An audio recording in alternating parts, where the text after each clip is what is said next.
For a third consecutive day, Israel has pummeled the Lebanese capital, saying it is targeting Hezbollah facilities in the city's southern suburbs. It's following a similar pattern now, with the IDF issuing evacuation orders in Arabic shortly before strikes begin.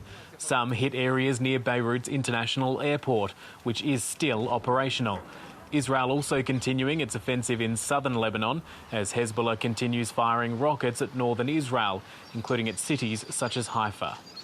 The prospect of a ceasefire deal there is the subject of considerable debate. Reporting in the Washington Post suggests that Israel is wanting to present a ceasefire proposal to the US President-elect Donald Trump as something of an inauguration gift.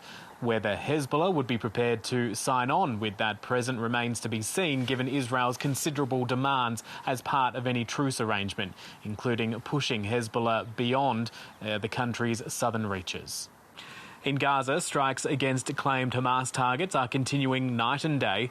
Mourners gathering in Deir al-Balah in central Gaza to hold funerals for half a dozen men killed in a refugee camp nearby. Just one of a number of strikes local health authorities say have killed civilians in the last 24 hours.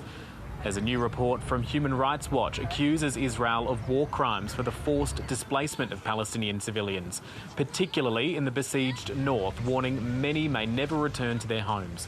Israel denies it's trying to permanently displace Palestinians, arguing it is targeting Hamas militants and insisting it is bringing enough aid into Gaza. Since the beginning of the war, we've made it clear that there is no limit to the amount of humanitarian aid that we are willing to facilitate. And that is the policy that we've been working based on since the beginning of the war. And in a further example of how sentiment is shifting against Israel, the European Union's members will debate whether to cut off political dialogue with the country.